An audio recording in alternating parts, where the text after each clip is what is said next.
and welcome to my third read and review vlog. This pile of books have all been hand-picked out of my TBR shelf. They've mostly come from op shops. Actually, looking at the pile, I'm pretty sure these were all op shop buys. And it's a little bit of a bigger pile than last vlog because I may or may not have mentioned this on this channel already. In fact, I probably definitely would have, given how long it's going to take me to read these, but at time of filming, James and I are in the process of moving house. We are temporarily moving into a much smaller place, so I'm putting most of my books in storage.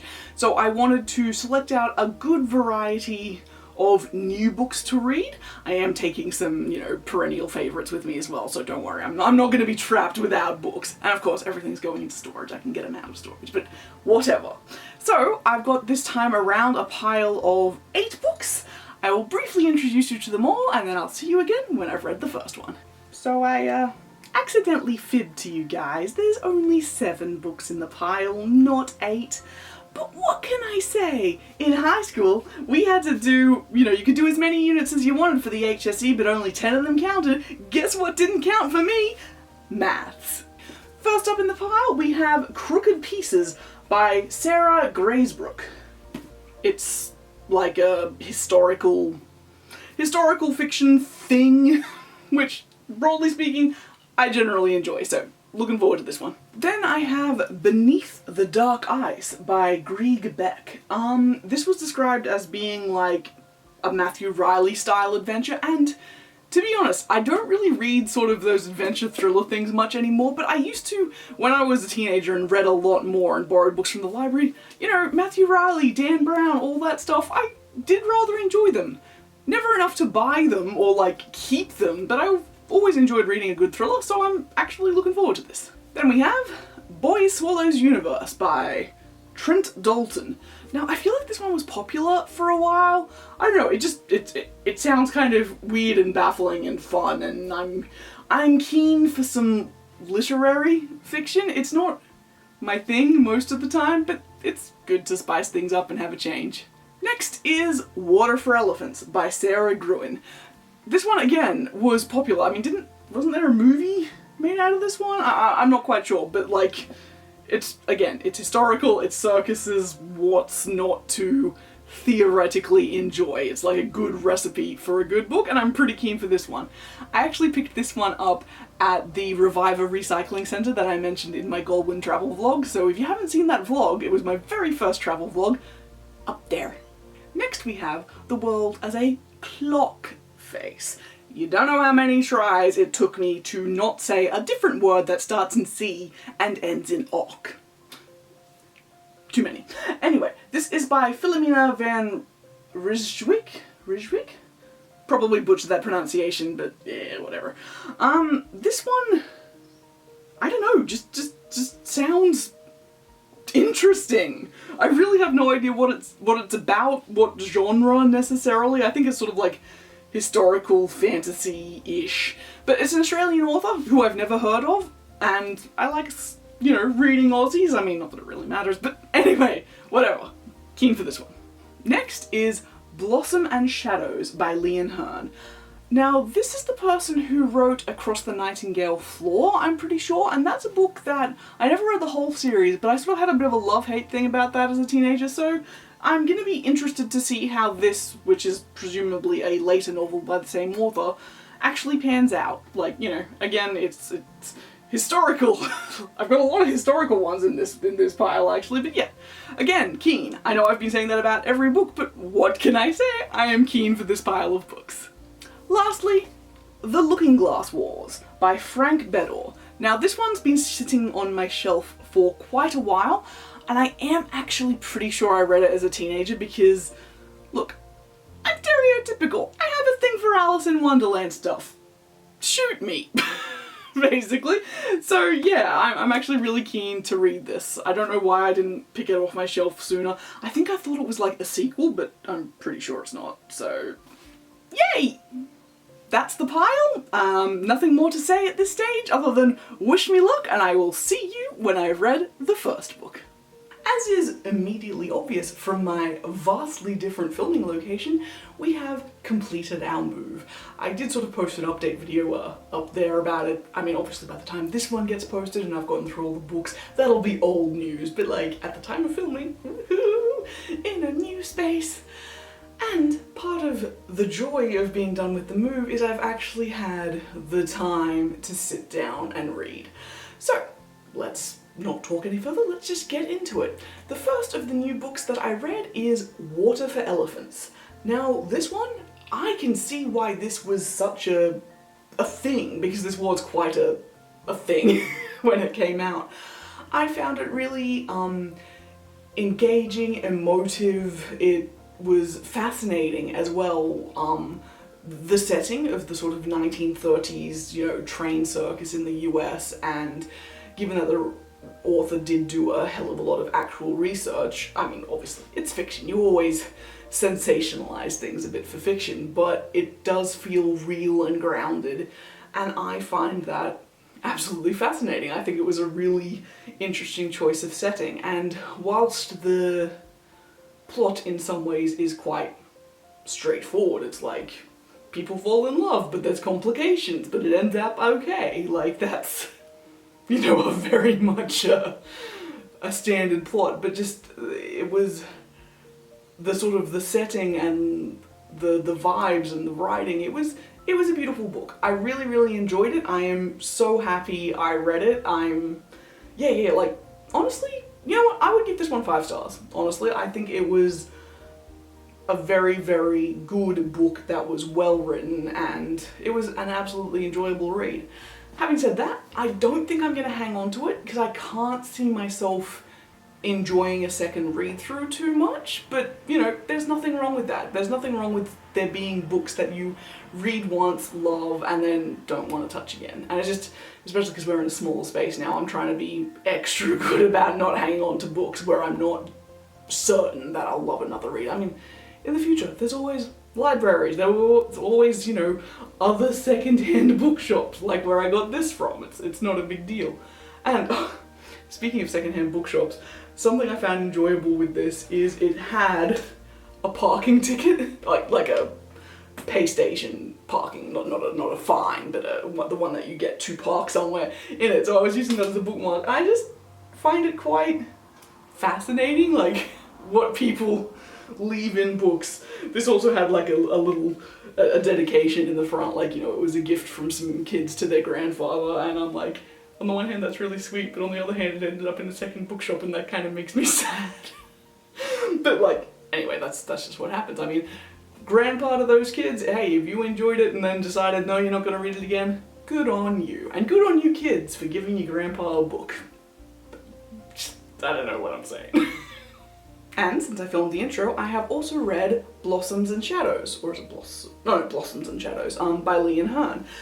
Now this one, I wasn't too sure how I'd like it, because as I said, I had read, or I'm pretty sure I said it, whoops, I didn't particularly like Across the Nightingale Floor. Like, I found it just didn't, it was good but didn't tickle my fancy, and in some ways, this was the same. It was, once again, it is historical, it's not like fantasy. I mean, obviously the main characters are not historical characters, but the history and a lot of characters who do appear is real. It is 100% real. And I found it absolutely fascinating. I also found it a little bleak, which, it's just, in a sense, not my preferred type of book. But once again, really, really good. I'd probably give this one 4 out of 5 stars. I would recommend reading it, especially if you do have an interest in Japanese history, and especially in that time when Japan was, sorry, that was a weird pronunciation of the country, when Japan was opening up to the Western world and all the internal turmoil that went along with that. It's absolutely fascinating, and I thought it was really well done. Like, I loved it. It was a very good book, but again, I don't see myself reading it again, so that's gonna go off to the you know, book exchange most likely. And interestingly, I think I've lost it. This one also came with a piece of paper inside. Is it not there anymore? Oh yeah, okay. Hang on, let me see if it comes out. No, this one came in with the actual receipt of the person who bought it, and I don't know, those sort of little hints of people who have enjoyed these books before I think is really, really quite cool. So yeah, I did enjoy it, I would recommend it, but I wouldn't read it again. Also, before I finish filming this update segment of this, video, I did also have the opportunity, my brother-in-law lent me all of the Locked Tomb books, which was really great because obviously I heard a lot of them, they're like the big thing, and I was like, okay, what's the hype about? So I read Gideon the Ninth, I really enjoyed it, but again, wouldn't reread it, and I didn't have any desire to continue the series. Like, I'm really glad I read it and understand what the hype is about now, and I do get the hype, it just wasn't entirely my cup of tea. So like, I give that one 4 stars because it was really well done and it was very fascinating and it was definitely a vibe. Like, I totally get it was a vibe, but yeah, didn't want to continue it, so I'm just like, here you go, I only read 1 of the 3, you can have them back. But it's the good thing about having family members with similar tastes, because every time I go to my sister's place, I'll look at the bookshelves and be like, oh hey, you've got the new blah blah, or you've got the blah blah, what do you think of it? And we have a bit of chat about books. Solid brother-in-law, element. Being able to share taste in books, but like, whatever. Irrelevant. No, it's not irrelevant. I'm allowed to ramble about whatever I like in my book vlogs. But yeah, Gideon the Ninth, 4 out of 5, definitely get it, but not really my cup of tea. I haven't been reading much. Correction, I have been reading a decent amount. I've been rereading the Mercedes Lackey and Elemental Masters series because those are like my go-to comfort reads. I also smashed through The Goblin Emperor again because I love that book.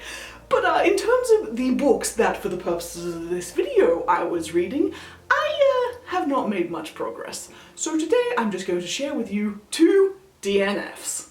First of all, I tried to tackle Below the Dark Ice. I got through the first 3 chapters and then I was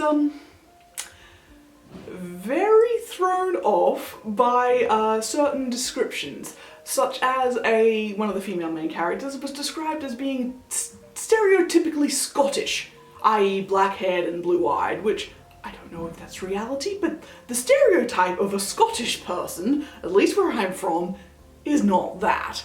And then in the next chapter we were introduced to the male main character, or one of them, who was like an ex-military who got shot through the head, but instead of being killed, he unlocked his, ultimate power and he was super strong and buff, but with anger issues because, and he ripped a towel in half while standing dripping on the beach, thinking about, oh, swimming's the thing that makes me peaceful, but I miss my wife.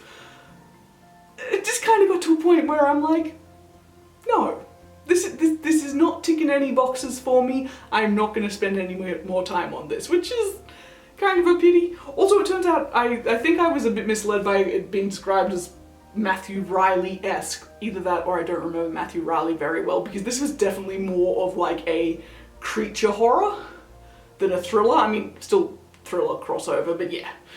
Big scary creature in the dark, below the dark ice killing people. It's not really my jam very much. So yeah, gave that a brief try and then gave up. That brings me to DNF number 2, The Looking Glass Wars, which, wow, that cover's really reflective in my current light. Ta-da, that's less reflective. Anyway, this one I got most of the way through, actually. I probably got to about, there. And then I gave up because it was, it's an interesting premise. It's an Alice in Wonderland rip-off thing. I love Alice in Wonderland and Alice in Wonderland rip-off things, but I wasn't enjoying it. And I realized at that point that I was just forcing myself to slog through this book, and reading is meant to be fun. The whole purpose of vlogging about some of my reading is to encourage me to read things that I pick up but otherwise, tend to ignore in favor of rereading my perennial classics. But that doesn't mean that I want to spend time reading stuff when I get to a point of realizing that I'm not deriving joy from it. So I gave it up.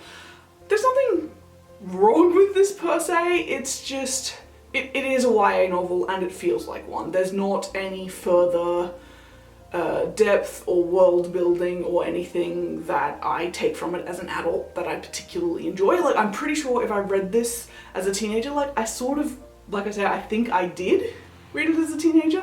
I feel like I would have enjoyed it then, but maybe I didn't, who knows. If I got this in my late teens, I probably would have given up on it. If I got this when I was 12, which I guess isn't a teenager, but you know what I'm saying.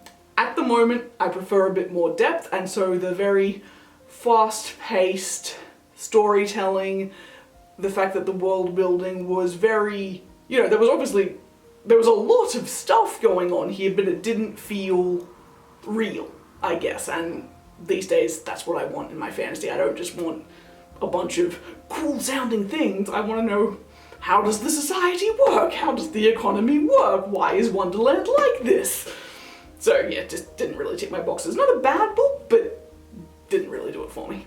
It's been a little while, but I finished reading 2 more books. The first book I finished was Crooked Pieces by Sara Grazebrook. I loved this book. So this is an historical fiction novel, so set in the time of the suffragettes in the turn of the century in the UK. The main character, Maggie, what's her name, Maggie? Yes, her name is Maggie. I'm sorry, like, I forget things. I have the brain of a sieve or a goldfish, or like a sieve shaped like a goldfish? I don't know. But anyway, the main character, Maggie, is fictional. However, she does encounter and interact with real historical figures. So this was actually a really interesting sort of first look for me into the suffragette movement of the time. Obviously, I knew who the suffragettes were and what the whole thing was about, but this actually prompted me to do some research, by which I mean read Wikipedia. But this interested me in the actual historical reality, and it was itself a really well-written, enjoyable, and just all-round good novel. I would highly recommend this, like 5 out of 5 for this one, 5 stars. I think it was an excellent, excellent piece of fiction. I really enjoyed reading it. Having said that, I am not going to keep it because it's kind of a bit of a one and done sort of thing. I mean, given the subject matter, it was kind of bleak and it's not really something I see myself wanting to revisit, but I would highly recommend this. Very good book, glad I read it. And the second book I finished recently is Boy Swallows Universe by Trent Dalton. I loved this book, and also, sorry about the audio, someone's like starting a motorcycle or something? Anyway, that's what I get for filming on the weekends. One day I will buy a microphone, it's just not this day. But this book, back to the important thing, this was a wonderful book. I would once again give it a 5 out of 5, but once again, I don't think I'm ever going to want to read it again. In terms of genre, this is what I would define as like literary fiction, I guess. I'm primarily a genre fiction reader, as you've probably seen. I'm very much into fantasy, sci-fi, a little bit historical, and that's kind of it. This is not the kind of book I would normally go for, and in fact, honestly, if it hadn't been in an op shop and it didn't have all these award-winning stickers and an honestly enticing title and description and cover, I probably wouldn't have gone for it. But I am really glad that I did. It's nice to read something outside of my normal wheelhouse, and I think it was a really well done book. It was really effectively written, and it was like just fascinating. As an Australian myself, it did also have the sort of side effect benefit of the descriptions of the people and the world and like housing commission houses was so incredibly evocative. It was set a bit earlier than my time. It starts in the 80s. I was born in 1990, so, you know, a little bit before my time, but oh boy, you could just feel Australia in this. So if you're non-Australian and you want to get a sort of a feel for Australia, this is a very good book in a unexpected kind of way. But you know, that was just absolutely spot on, and I really enjoy that kind of thing. Like, it just made it feel kind of homey and real and grounded and interesting, even though this is set up in Queensland and I'm down in New South Wales. But regardless, the Australiana in this was absolutely wonderful. So yeah, like I said right at the start, thoroughly recommend, 5 out of 5, really good book, really glad I read it. And now we just have one more left in this video's pile of books. I'm done with the last book, and I keep mispronouncing the name. I did not finish The World as a Clockface. Cockface. Fucking hell, why do I keep saying Cockface? By Philomena von Rijswjk, which I'm probably still mispronouncing. So this book, it's a magical realism that I did not particularly enjoy. I can't put my finger on why or what. I mean, one noteworthy thing is that all dialogue, instead of being in quote marks, is just the line starts with an M dash and then the dialogue happens, which is a little tricksy to read, but that's not the reason why I didn't read it. It just didn't grab me at all, and I gave it up fairly soon within the first couple of chapters because I was like, well, this is a slog, there's nothing in there that is hooking me, so why force myself to read further on if I'm really not getting anything out of it, which I feel kind of bad about because magical realism is an excellent genre. This has a fascinating like world. It's sort of, you know, like a quasi-Australia sort of thing, or at least that's what it seems like, but what can I say? It just didn't do it for me, so I'm not even going to give this one a rating just because I don't think I could be fair, because I just seriously don't have an opinion outside of it wasn't for me, and that's absolutely nothing to base a rating off of. But with that book finished with, that is the last of this particular pile of books. As I've always been saying, I've enjoyed reading and then reviewing. It does keep me on track, keep me actually gradually, very slowly, getting through the many unread books that I own.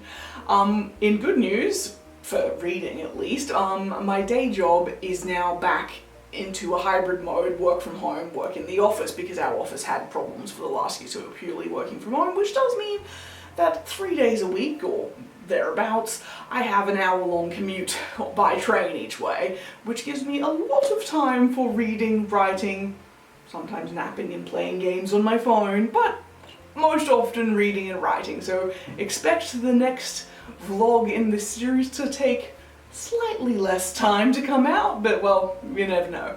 Anyway, let me know in the comments if you've read any of these books, whether you liked them when I didn't, or if you loved them when I did. No? Anyway, whatever. Let me know your opinion in the comments of any of these books.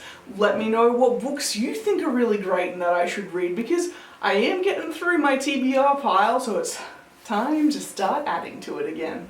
But anyway, that's enough from me for now, and until next time, bye bye!